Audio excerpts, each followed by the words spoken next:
The Secrets of Star Trek is brought to you by the Star Quest Production Network and is made possible by our many generous patrons.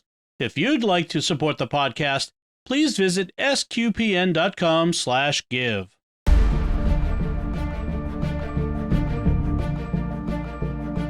You're listening to The Secrets of Star Trek, where we discuss the hidden layers and deeper meanings found in all the Star Trek TV series, movies, and more.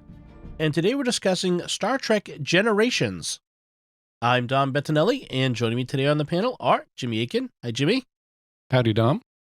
And Father Cory Sticha. Hi, Father Cory. How's it going? Very well, thanks. Folks, be sure to follow The Secrets of Star Trek on Apple Podcasts or Google Podcasts or Spotify or Stitcher, TuneIn, your favorite podcast app, or at the StarQuest Media YouTube channel, where you should also be sure to hit the bell to get notifications.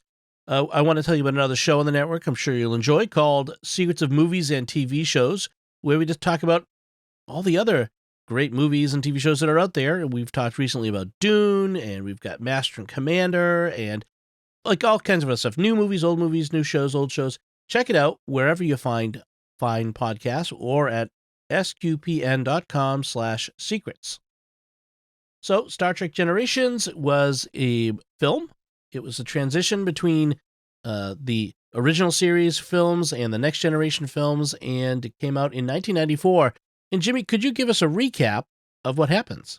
It's the year 2993, and three members of the original generation of Star Trek officers, Chekhov, Scotty, and Kirk, are on hand for the launching of the USS Enterprise B, as in boy. But things go wrong when they get an emergency distress signal. It turns out there is an energy ribbon known as the Nexus that's destroying some ships bringing Elarian refugees to Earth.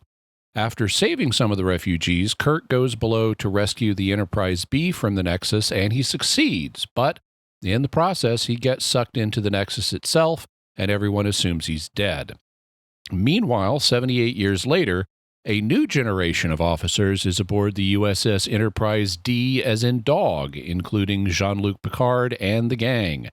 They're doing their stuff, but it goes wrong when they also receive an emergency distress signal, and it turns out that the signal is coming from a space station where one of the original Elarian refugees, Dr. Tolian Soran, is holed up. It also turns out that the energy ribbon is the door to a space holodeck called the Nexus, and Dr. Soran has the worst case of holodeck addiction ever. In fact, he is blowing up stars to try to divert the course of the holodeck flying through space so he can get back into it. Picard and the gang try to stop him. Picard beams down to a planet to try to get Soran to stop directly, but he fails. At the same time Picard is failing, the Klingon Duras sisters, Lursa and Bator, attack the Enterprise and manage to fatally damage it before they are fatally blown up in return. To save the Enterprise crew, Riker separates the saucer section, but it's damaged and the saucer section crashes on the planet. Then Soran blows up the local sun, killing everyone in the solar system, including all the survivors of the Enterprise crash. But Soran and Picard end up in the giant space holodeck. Realizing that the Nexus doesn't live up to its advertising, and since time doesn't mean anything there, Picard goes and finds Kirk. And the two of them jump out of the Nexus moments before Soran blew up the sun. Together, the two of them stop Soran, though Kirk falls from a great height and dies. But they saved everyone in the solar system, including the Enterprise crew that had crashed on the planet. The end.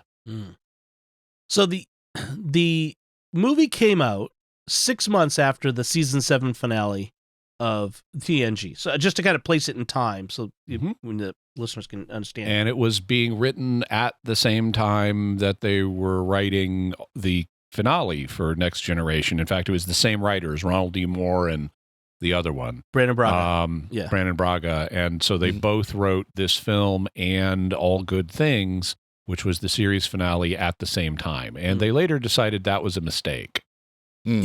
Apparently. Yeah. Because in this, we were talking just before we began, this was an okay movie. It wasn't, Yeah. You know, it wasn't great. It had a lot of pretty good stuff in it. Yeah. But it follows the Star Trek curse. All of the odd-numbered movies are less good than all of the even-numbered movies. Right. This was the 7th overall of the Star Trek movies, and yeah, it wasn't bad. What it really could have been.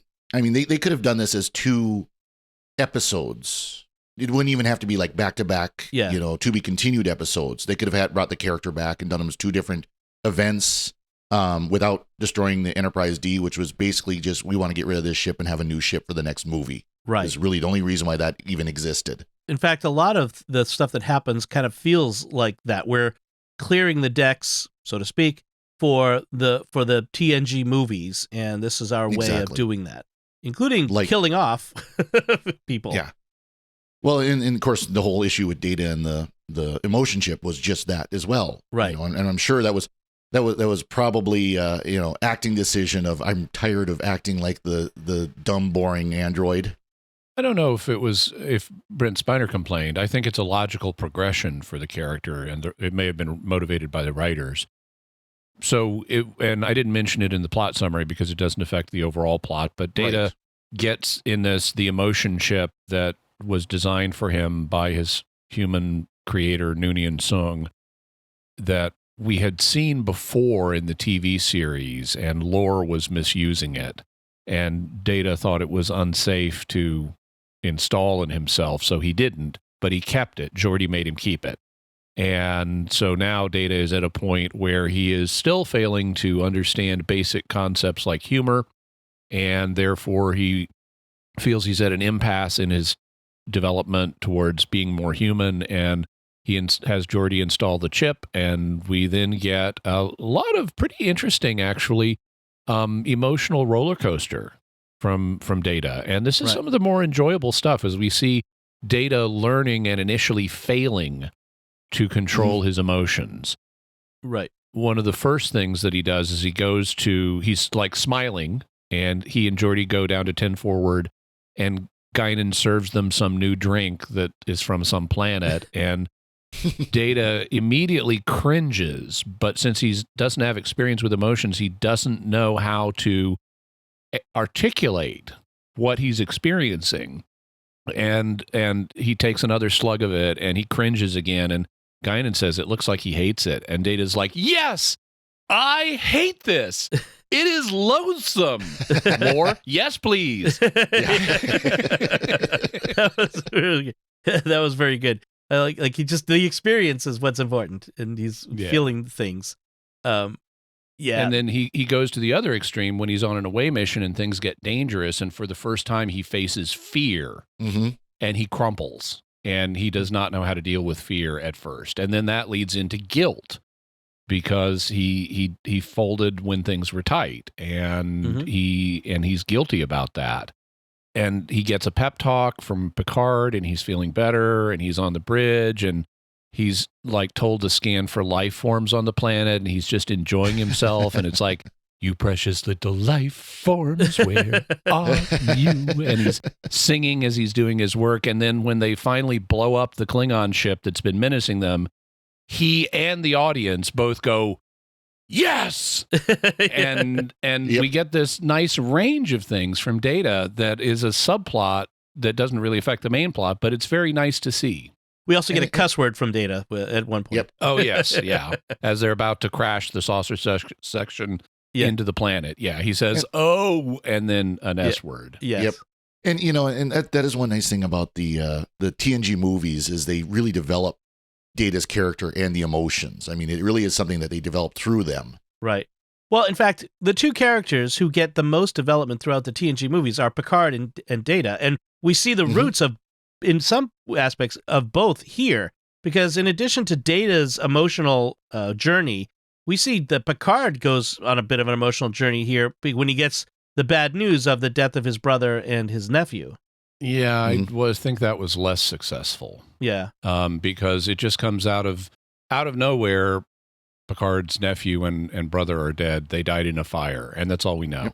Right. And it causes Picard to mope for most of the movie. Yes. And he's being rude to his officers and unnecessarily, and to other people, and it is it's less successful, much less successful than what's going on with Data. Well, and it's setting up obviously the vision that Picard has in the Nexus to have that temptation to stay because he gets everything he wants. He gets the family, his nephew is still alive and everything. So that's really all it's all about. Yeah, it's the last temptation of Jean-Luc Picard. Well, I mean, I get what they're setting up, and although, like you said, not successfully, was this idea of the two captains, Kirk and Picard, both feeling regret over failing to make time in their careers for family. I mean, that's really how it falls out. And when Picard overcomes that, he's then is able to help Kirk overcome that and go back to duty and to do the thing. But like you said, it doesn't work, and that's why when they go back to this in First Contact and set it up a different kind of Picard emotional struggle, that's at least I think it's more successful. The Picard's post-traumatic stress from being turned into a Borg, Locutus, and then we revisit that in the Picard series. Let's go back. Oh, go ahead. No, go ahead. Okay, I want to go back to the beginning of the episode because I got thoughts on the Enterprise B. Let's just say right up front, the champagne bottle smashing, and in space, a champagne bottle will not smash and have liquid go everywhere. That bottle would be frozen solid in the depths of space. So let's just stipulate that. It's a space stable champagne. It's a space bottle. Yes, space bottle. So we have this passing of the torch from one generation to the next, but we have no Spock, McCoy. Okay. Yeah, I also like that they have this be the Enterprise B. Yep. Because with the original crew, we saw the Enterprise with no letter. Yep. And then we saw the Enterprise A. And then we learned about the Enterprise C, which got stuck in a time loop and ended up stopping a war between the Federation and the Klingon Empire. And then we're familiar with the Enterprise D, but we knew nothing about the Enterprise B. Yeah. And so it's nice to have that for completeness purposes. But as you say, we don't have Spock and McCoy here, and they were originally planned. Yes. In fact, they originally wanted to do the entire original crew and the entire new crew, and they wanted them to fight. Yeah. And they thought the ideal movie poster would be like the two Enterprises fighting. And I'm going, no. Okay, no, you're not going to have the 80-year-old technology seriously competing against the Enterprise D. That's not how military technology works. But they found the problem was they needed both crews because they can't have either group be the bad guys. Yes. And so they'd need to create some situation where they're both good guys. Now, this happens all the time in comic books, where you have the heroes fight each other before they become allies. But it's really hard to pull off if you're not in a comic book environment where people have loosened the rules of believability to allow two good guys to fight each other for almost no reason, except they have huge, enormous egos along with their powers. And it's hard to come up with a realistic scenario for these two crews to fight each other and both be the good guys. And so they dropped that idea. But they wanted the original crew in this, and eventually it was down to like they wanted Kirk, Spock, and McCoy. But Leonard Nimoy was used to having involvement in the story, in the story and what happens with his character, and he felt they'd just given him some lines that anybody could say, and so he bowed out, and DeForest Kelley did too. And then they gave his lines to Scotty and Chekhov. Which turns out it's true. Anybody could say them. Scotty replaced Spock and Chekhov replaced McCoy. That's why Chekhov was down doing the sickbay scene. Right. I mean, it was very clearly he was doing the McCoy thing. It was kind of wild. There was Sulu and Uhura are also missing, although we get a Sulu in this. We have Gamora. Sulu's daughter, which is Kirk gets to say wouldn't be an Enterprise without a Sulu at the helm.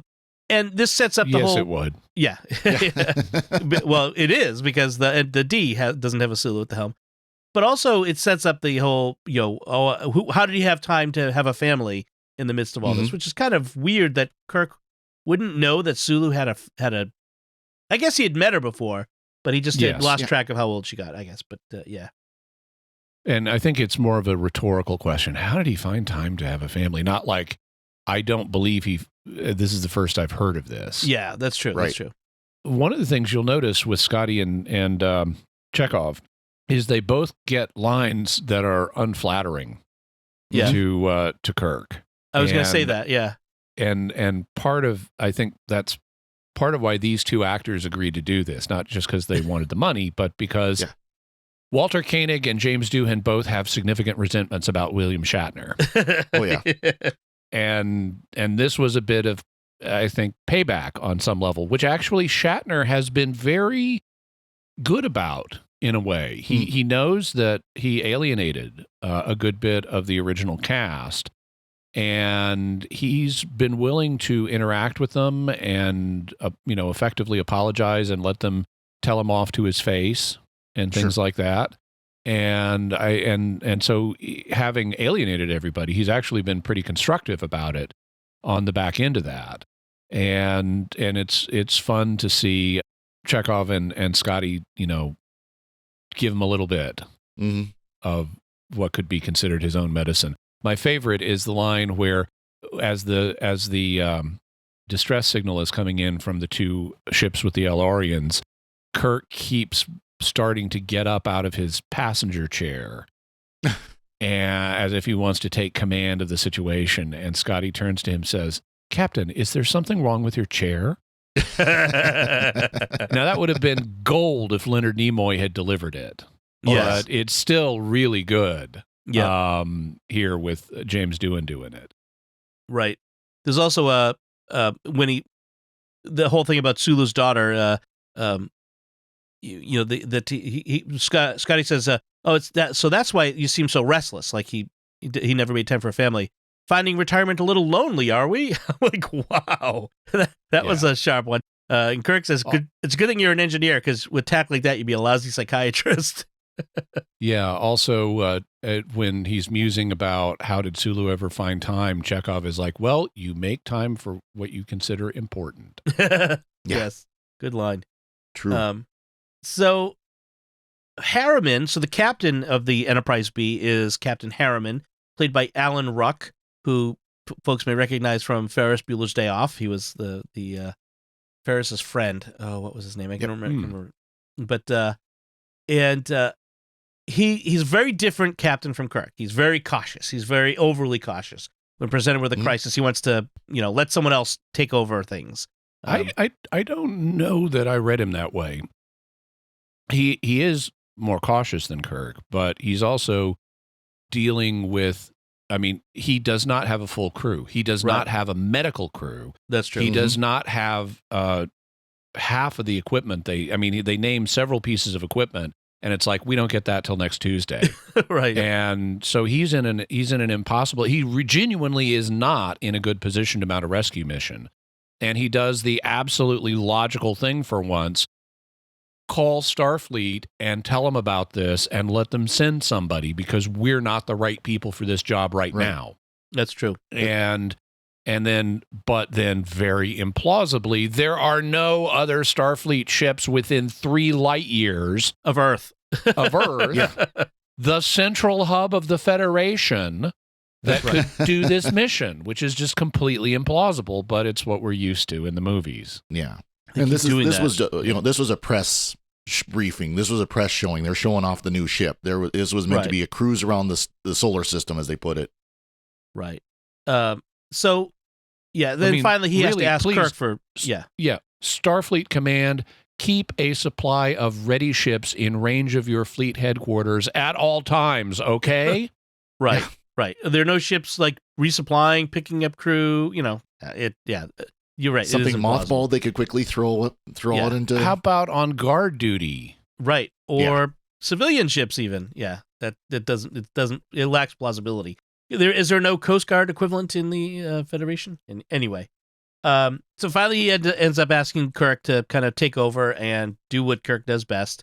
And he gives him, takes charge. We do see some recognizable faces among the bridge crew, including Tim Russ, who will later end up being Tuvok on Voyager, but he's done a few things before Voyager on Star Trek, which is fun. There's also some other character actors among them that I like, the faces I recognize, including there's one woman who I'm pretty sure she was in Aliens. She was the female Marine on. One of the Marines that deserved to die. Okay. Yes, exactly. It's a whole bunch of interesting character actors there. I thought it was fun to see them. So among the refugees the El-Arian refugees is Guinan. So we see Guinan here. She's an El-Arian, and she's there. So Soran is one of her people. Yeah, and I'm not sure that what they show in this movie is fully consistent with what Guinan has previously said about what happened with her planet and the Borg. Yeah. My memory, and I couldn't recall the details, and I didn't want to spend hours and hours watching old episodes. But my memory is that when I first saw this movie, it was like, wait a minute, this isn't exactly what Guinan said happened before. So they may be retconning a few things. Right. There is I was going to say that like they were refugees because of the Borg, but they got caught on their way to Earth, I guess, in the energy ribbon. Yeah. And the other thing they kind of slide by very quickly is that one of the reasons Soran wants to go back into the ribbon is because his family died, and that's why and they were there in the Nexus.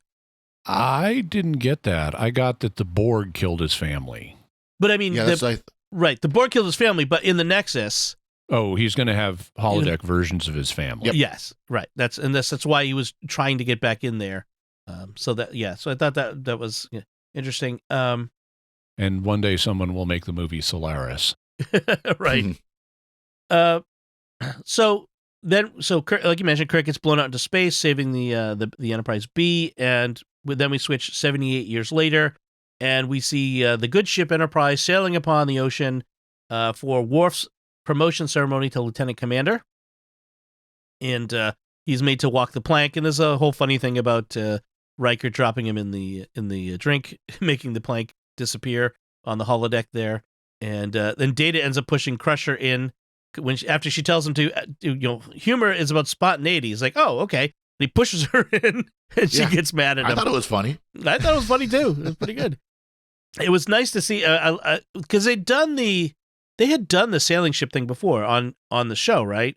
Where they had all sailed on it. I don't recall that. This was new to me. Okay, so maybe I was misremembering. But I mean, they've done historical holodeck things already, but I don't recall them being on a naval vessel. Okay. From the Age of Sail.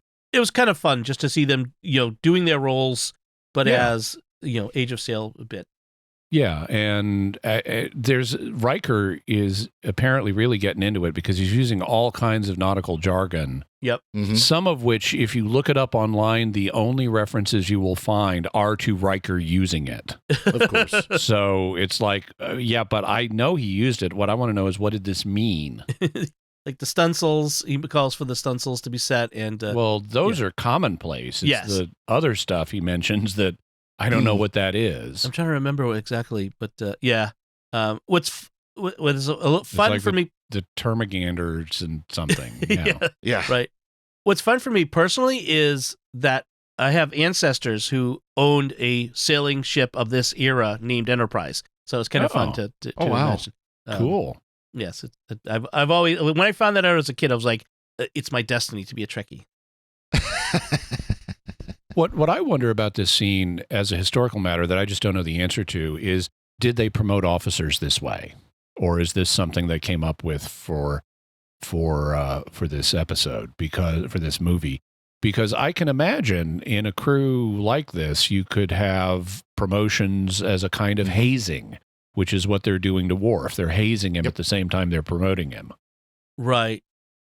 I don't think, like, in a British...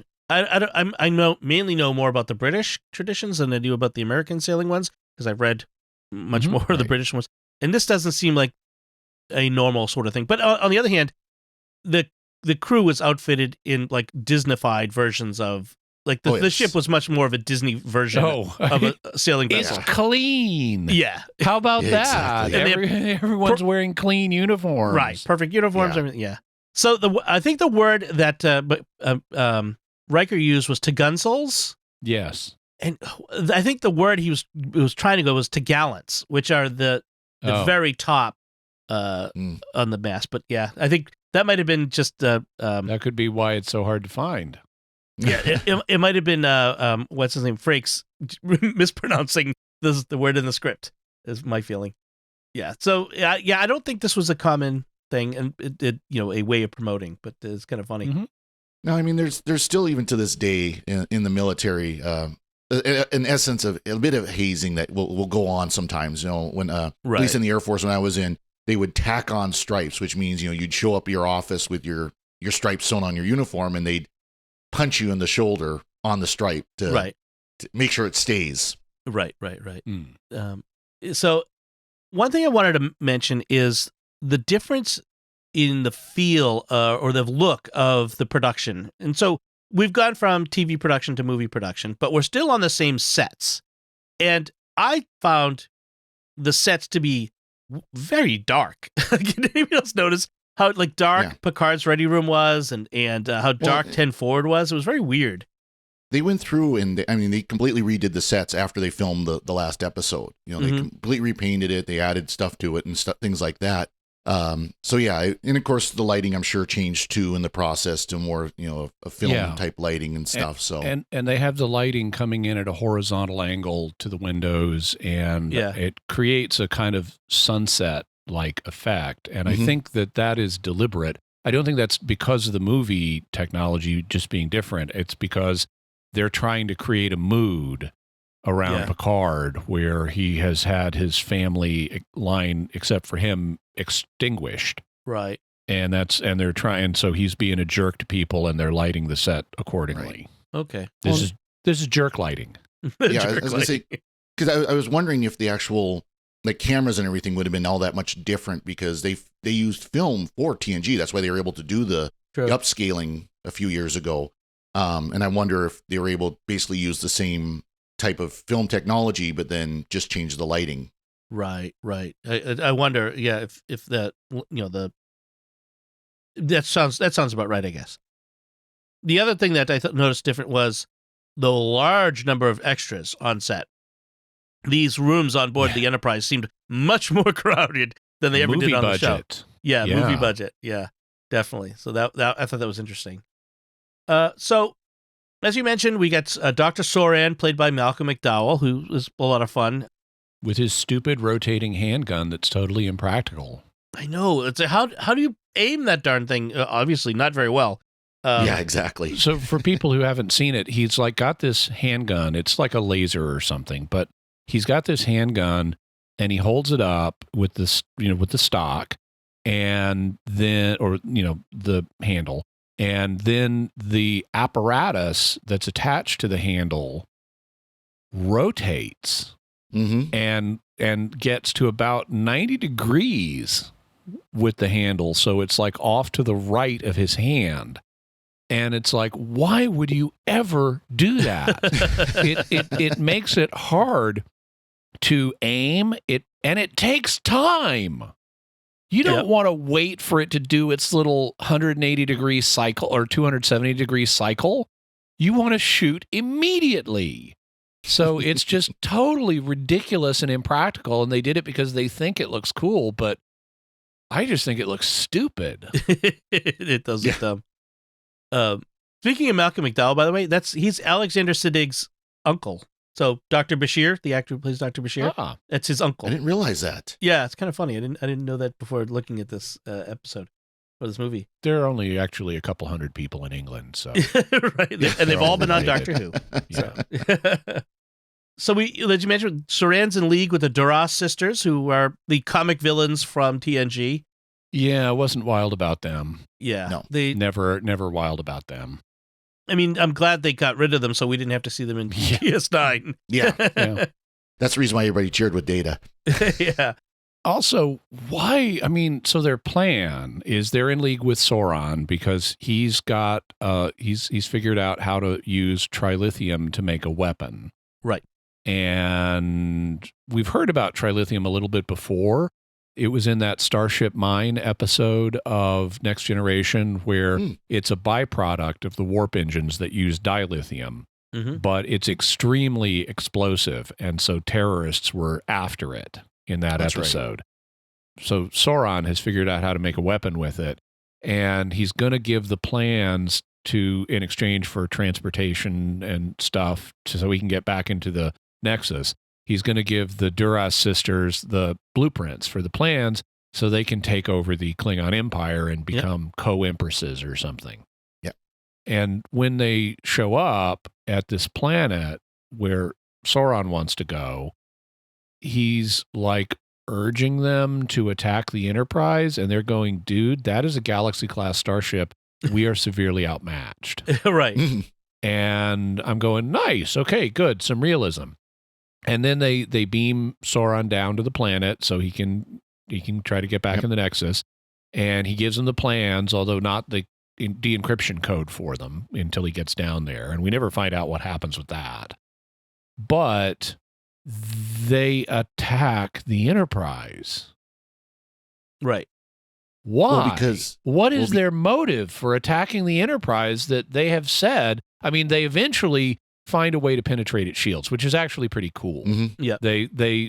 Although this is totally not set up properly, and there are apparently some deleted scenes that might clarify this a little bit, but Soran tortures Geordi. They've kidnapped Geordi. Soran kidnapped him for unclear reasons, and then he tortures him for unclear reasons, and he's taken his visor off, and he also mentions his heart wasn't in it in his interrogation, and it's a joke to a deleted scene where he put nanoprobes in Geordi's heart, and it caused a myocardial infarction. Right. And that's also why when they get Geordi back, Dr. Crusher is like, I've removed the nanites, and you've suffered a little damage to your myocardium. But we never got to see that scene, and we don't know why they're doing it. Why is Soran torturing Geordi? What information is he trying to get? And then what we eventually learn is the Duras sisters have hijacked Geordi's visor so they can see what he is seeing. They can't hear anything, but they can see what he is seeing, and so they wait. And this is actually kind of funny. I mean, he's like, what has he been doing? Well, he took a shower, and then he got something to eat. He must be the only Starfleet engineer that never goes to engineering. Right. And then he finally goes to engineering, and they can see the frequency on a screen. They can see the frequency that the Enterprise shields are tuned to. And that lets them tune their photon torpedoes to that frequency and sail them right through the Enterprise shields. Okay, fine, cool. Why are they attacking the Enterprise? Right. Starting a war. They've done their thing with Soran. They presumably have the decryption code for the trilithium weapon. Get out of here and go conquer your empire. Well, revenge for the family and blah, blah, blah, all that, Right. But they don't set any of that They don't up. say that. They don't say that. But, that would be a very much in canon way you could look at it, that they're getting revenge for everything Picard and the Enterprise has done to their family, and et cetera, et cetera. Right. I suppose. But yeah, you're right. I mean, they don't say it on screen. This is their motivation. And this is a point where, it's clear they got rid of the Enterprise D because they wanted to get rid of the Enterprise D and get the Enterprise E for the next movies. Right. I mean, that's literally all this scene is. Yeah. We need to blow this ship up so that we can then get the new ship, which is stupid. Right. Yeah, it is interesting. There are several elements where they edited the movie and didn't quite do a great job of change, like when the deleted scenes here and not reintegrating them and taking out the hanging bits, like the torture scene, but also right down to maybe we can come back to this with Kirk's demise. They actually reshot that because test audiences hated it. And I can see why. I wish there was a version available where we could see the original ending. Right. Because according to Ronald Moore, they themselves knew this was not working when they were watching the dailies. Yeah. And the rough cuts. But they thought, well, maybe we're too close to this. Maybe we're being overly critical and test audiences will find it okay. No, they didn't. Yeah. And part of the reason, the only thing I've seen is on Memory Alpha, they have a still from the original ending of Kirk being shot in the back by Soran. Right. And it's like, okay, dudes, Kirk needs a heroic death. He doesn't get shot in the back. Right. But I still would like to see the rest of that. I mean, I've read about it and so forth, and I've listened to oral histories of Star Trek, and they all talk about the original ending was no good. Mm-hmm. But I don't remember enough of the details. I'd like to be able to see it and see it in context. Yeah. Right. Well, but they let them refilm that. They also let them refilm the Christmas holodeck sequence that Picard has to make it clearer what was being said. Now in the if you remember, do you remember, Jimmy? Because when Kirk at one point in one of the movies says, he always knew he would die alone. He knew he wouldn't die with other people there because he always knew he'd die alone. And of course, he doesn't in this, at least in the released film. Do you know if that's what happened in the original shooting of it? Deleted scenes? I don't. What I do know is that because I've read actually more than one of William Shatner's autobiographies. This was years ago, but he talks about this. I mean, this movie was 25 years ago. Yeah, but he almost 30.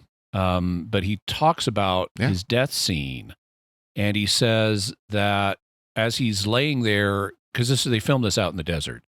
And as he's laying there and they're going to lose the light, and so they're under time pressure to get the scene filmed, he's kind of on his back and he's talking to Picard and he's saying, it was fun and stuff, to try to take the edge off the death. His eyes kind of go blank.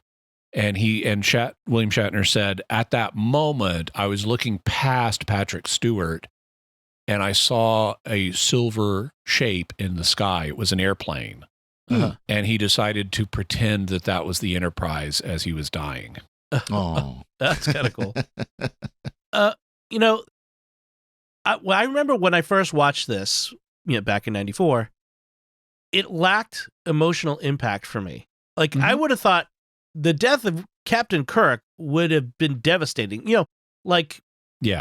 Other characters who have endured for decades, whatever.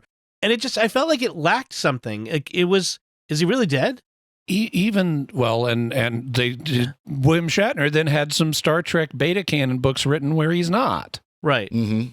Yeah. Yeah. But the death sequence is poorly handled because the way they do it in the revised version, I have no idea other than him getting shot in the back. I have no idea what happened in the original death scene. Mm-hmm. But in this death scene, Soran has a launcher remote control device that is for the missile that he's going to shoot at the star to blow the star up or shut off its nuclear fusion, which also releases a shockwave, none of which makes any sense scientifically. But right.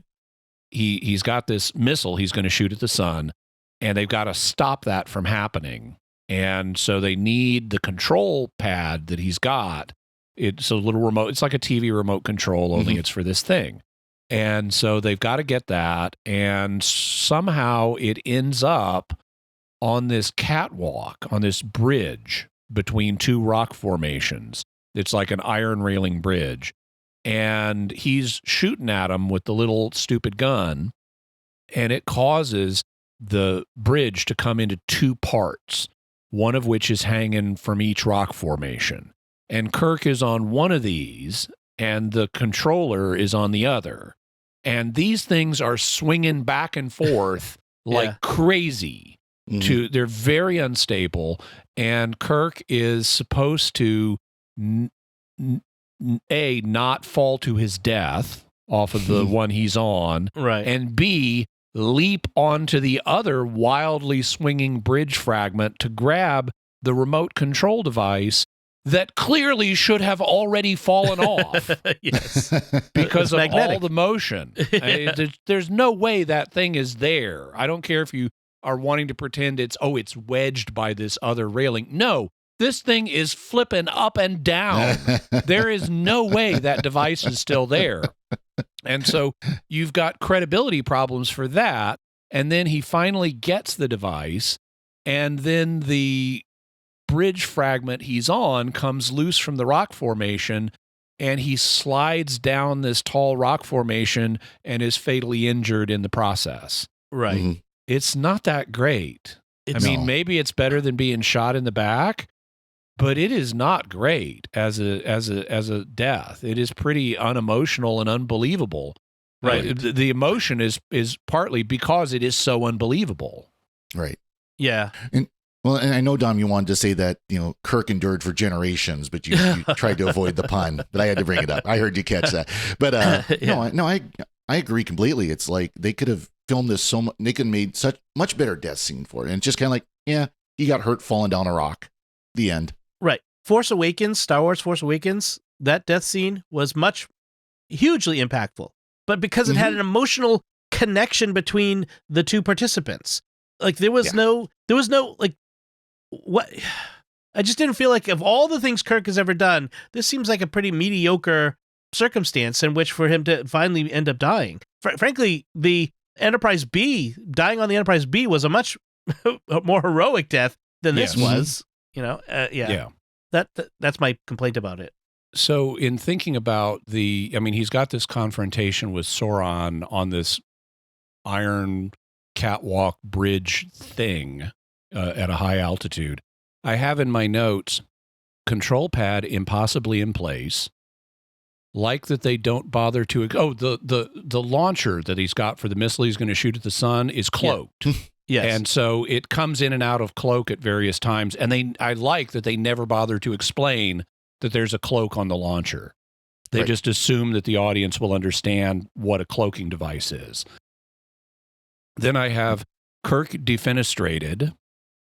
Which is he falls from this great height. Yep. Then I have locking clamps engaged, which is how Picard defeats the launch of the missile. He locks the clamps that hold the missile in place so that when it launches, it can't go anywhere and will just blow up. Right. Which is what kills Soran. And then I have David Marcus turns on his lightsaber and it pierces Kirk's chest. Yeah, exactly. That's what I'm talking about. That would have had some resonance if David Marcus emerges from the Nexus and shoots Kirk. Yeah. That would have been good. Oh, man. So there was also the issue of the time travel bit. I'm not sure why they could emerge from the Nexus in the right time before the events. Whoopi said they could at Christmas on the holodeck. Time doesn't mean anything here. Right. You can leave at whatever point you want. Okay. You can check out anytime you like, but you can never leave. Oh, wait, that's Hotel California. Right. We should probably mention a little bit. So Picard, we said that Picard got his ideal Christmas with the family. Kirk was reliving the day 9 years ago on his timeline, which was the day he apparently told his girlfriend of the moment that he was going back to Starfleet. Events that had never been talked about in canon before, I guess. For me, this is the biggest problem of the whole movie. And it was from the beginning when I saw it in theaters. Yeah. Because they're building up the Nexus as this amazing thing that nobody wants to leave. Guinan understands why Tolian Soran wants to get back into it. She describes it as like being wrapped in joy, like being inside joy and being wrapped in joy like a blanket. And so she herself didn't want to leave the Nexus. She says nobody does. But they beamed me out of it. And when I realized it was impossible to get back in, I eventually learned to live with that. So she reluctantly, accepted life outside of the Nexus again. But she tells him, you're not going to want to leave. And so this is actually, it's kind of like what happens in the novel Ringworld Engineers, which is the second of Larry Niven's Ringworld novels. In the Ringworld series, there is a device that will directly electrically stimulate the pleasure center in your brain. And people get addicted to this, and they're called wireheads because they're using wires to directly stimulate their pleasure center. There's also a kind of fruit that is called Tree of Life that humans are biologically programmed to want. If you're a certain age, you want to eat Tree of Life at all costs. It's part of our evolutionary history. It's built into us on a deep level. And so in Ringworld Engineers, you have Louis Wu, Larry Niven's protagonist, is a wirehead. But he's one of the few people who's managed to beat his wire addiction.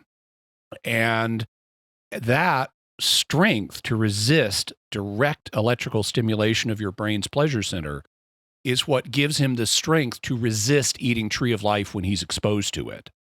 Okay. And essentially, this needs to be that kind of situation where Kirk and Picard both heroically sacrifice intense perpetual joy for the sake of going back and saving people. And this utterly fails to deliver on that. Yeah. Well, the Nexus, I mean, it's clearly meant to be a parallel to heaven, the idea of being the joy of God in the beatific vision for all eternity. But of course, this is more of an earthly human, what you're going to experience in that joy is a material happiness, an earthly happiness, but eternal joy on an earthly level anyways. So which Kirk's joy? Like, because clearly he's just showed up and I don't see it. No, he's kind of bemused by all the things that are as like, oh, this is kind of cool. But it's both for Picard and Kirk, it is completely underwhelming. They at least could have given us, white screen backgrounds to simulate, bliss and light or something. Right. That would have been better than aiming for wrapped in joy and spectacularly failing by just giving us some experiences that anybody could have on a holodeck. Right. At least have Kirk in the relationship. Like with Picard, at least those kids were there and it showed him in the relationships that he would want. But for Kirk, it wasn't even in the relationship yet. He wasn't in the moment of joy. He's in the precursor to that moment when he's about to have that joy. Well, they probably really couldn't show us Kirk's moment of joy in that relationship. Well, yeah, we see her from afar. That's when just before he meets her, or we see when he's just about to go and tell her that he's going to stay with her. But it's like, yeah, there was but it doesn't earn that I'm going to stay here come what may. Yeah. And, but let's be honest, with Kirk's character, would that be his joy to be with her, or would his joy being at the bridge of the Enterprise for all eternity? Right. Well, in fact, that's what they tell us at the beginning of the movie, is what Kirk's joy would have been to be in the center seat on the Enterprise B, even though his time has passed. That would have made... He tells Picard, never let them promote you. Never let them take you off the bridge. So I was just underwhelmed by this aspect after all the setup. It undermined the movie for me. And as my brother aptly summarized it, so there's this holodeck flying through space and this guy wants to get back into it more than anything. Yeah, that's pretty much it. And what gets Kirk to leave to decide I'm going with Picard is when he realizes there are no stakes inside the Nexus. There's no real danger. There's nothing to lose, so therefore nothing to gain. I'm not sure why he realizes that, but okay. But that's what ends up getting him out. So one of the quotes they have when they decided to reshoot the ending was the head of the studio says, "You have a great movie, but a bad ending." I'm not sure it was a great movie, but it was a decent movie. But I think it was a decent movie, and it still has a bad ending. It just it doesn't sell it. I feel apparently not as bad as the ending used to be. Right. Yeah. Well, we'll have to take that one on faith, I guess, because that must have been a really bad ending. So, I mean, overall, I think as we said at the beginning, there is lots of things to like about this movie, but it doesn't work completely on a whole. It's and frankly, partly because it was the transition. They wanted to have this transition from old to new, and it didn't work very well on either case, I guess. That's the way I think about it. But any other notes from you, Father Cory, on this? So in the stellar cartography scene, Data mentions that the USS Bozeman had to have course change. Of course, Bozeman is the one from the Cause and Effect, the time loop episode from TNG. Right. I wonder if Captain Fraser Crane is still in command. That's right. How about you, Jimmy? So they tell us, in order to show us the threat, there's this earlier star that's a red shirt that gets to die to show us what will happen to the later star if they don't save it.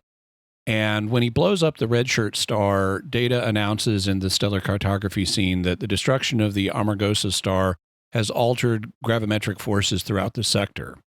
Mm-hmm. Okay, gravity waves travel at the speed of light. Yes. So it's going to take years for the balance of gravity in this sector to be affected. They completely ignore light speed limits in this. Yeah. Like later on in the first version, before they rewrite time, when Soran does destroy the star, he like shoots off the missile, and Worf has told us it's going to take like 11 seconds to get from the planet to the star. Okay, that's fine. It's this. They have warp technology that makes sense. But I have in my notes, so they fire off the missile, and about 8 minutes later, the sun goes out. Right. You know, because even if the missile can get to the sun faster than light, the light from the sun is plugging along at light speed. Yes. So they just completely ignore light speed limits in this when they shouldn't. Also, the explanation for why he needs to get into the Nexus standing on the surface of a planet is ridiculous. Right. He can just, I mean, the way he got into it the first time was he was on a ship that flew into it. Right. And so take a ship and fly into it. Although they then say, well, every ship that's tried that has like been destroyed or suffered severe damage. And it's like, yeah. And who cares if you're in the Nexus? Right. Yeah. Or get close to it and beam into it. They beamed you out of it. Right. So, you know, they do not set up properly why he's got to do it this way. They try to hint about, at one point he says, oh, I've been trying for 80 years. Trust me, there's no way. I need more than that. Yeah. Also, they do things in this just for, and this is typical Star Trek trope, where you'd really have this on an automatic system. Like, fire our weapons at the first moment possible. Instead of ridiculously waiting for a human to give a firing command way after you should have. Or, you know, as soon as we separate from the drive section, we're going to go to impulse. So like, wait for my order to go to impulse, even though we're in extreme danger. Yeah. Right. How about go to go to impulse now and just rip off the drive section. That's the way to get out of danger if you don't have time, or at least program the computer to take you to impulse as soon as the docking clamps are open. Yeah. Well, now correct me if I'm wrong, but, you know, going back to TOS, like early episodes of TOS, didn't they actually have it like the firing command from the bridge was sending it to fire control, and fire control actually did the shooting, but that was only like for a couple episodes? Yeah. That does happen in the original series. It's ambiguous. Yeah. It seems like they sometimes have humans in charge of the firing and sometimes don't. So this is something that's endemic to Star Trek as a whole. Yeah. It's not just the movie. Also, and this is a minor thing, but I couldn't help but be distracted in the Christmas scene where Picard is looking out this window, and there is very clearly fake spray-on frost on that window. Yes. I remember that. Yeah. I remember that in the theaters. It's like, that looks so fake. Right. Yeah. But it's a minor thing. Something I liked is when the Enterprise saucer section does crash, they let it go on for a really long time. Mm-hmm. Yep. And that is important. It gives it a sense of scale. It gives it a sense of emotional impact, that they let this just keep happening, and we see the saucer section mowing down trees. Yeah. Yep. And it looks like almost like the aftermath of the Tunguska explosion, where you have this mat of trees in the wake of the saucer section, and we see people in the saucer section doing stuff and trying to compensate for all the turbulence they're experiencing. It also demonstrates the difference in structural integrity between a modern airplane and a 24th century starship. Because this would never happen with it would have come apart much faster. Yeah, that's true. So I did like that. I also found it interesting that Kirk says about the house he's living in, I sold it years ago. It's like, wait, did you just say sold? How interesting. I thought you didn't have money. There's also an interesting bit. Now, they established Picard as a horseman in Next Generation. Yeah. And both he and Kirk end up riding horses. And they've never established Kirk as a horseman before, but William Shatner is. Yes. He like owns a horse ranch, and he is a horse guy. So it was, I'm sure, nice for him to get to share his hobby on screen. Yep. And then finally, they do a nice thing. They actually have him repeat it twice. When he's talking to Picard, he says, who am I to, and Picard has proposed something. He says, who am I to argue with the captain of the Enterprise? And that's a nice, gentlemanly, classy gesture of saying, look, I know you're the new captain. Right. Yep. I'm the retired captain. And the fans don't need to fight about that. Yeah. Yep. That's true. So I guess I think that's about it then for us, for our discussion. Yep. So Generations, we're passing the torch as we are in our discussions from the TOS movies to the TNG movies. And so the next time we come around to a movie, it will be, I think it was First Contact. First Contact, yep. So that should be interesting to talk about then. All right, so we're going to wrap things up here. We're going to take a moment to thank our patrons who make it possible for us to create the Secrets of Star Trek, including Joshua P., Bronson, Tristan L., Tom N., and Daniel B. Their generous donations at sqpn.com/give make it possible for us to continue the Secrets of Star Trek and all the shows at StarQuest. You can join them by visiting sqpn.com/give. And we'd also like to thank Victor Lambs, who edits the show for us every week. So, what did you think of Star Trek Generations? You can let us know by commenting on the show at sqpn.com/trek or our Facebook page at facebook.com/StarQuestMedia, or send an email to trek@sqpn.com. We'll be back next time when we'll be discussing the Next Generation episode, Hide and Q. Until then, Father Cory Sticha, thank you for joining me and sharing the secrets of Star Trek. Thank you, Dom. Jimmy Akin, thank you as well. Thank you, and oh, well, it was fun. And once again, I'm Dom Bettinelli. Thank you for listening to the Secrets of Star Trek on StarQuest. And remember, they say time is the fire in which we burn.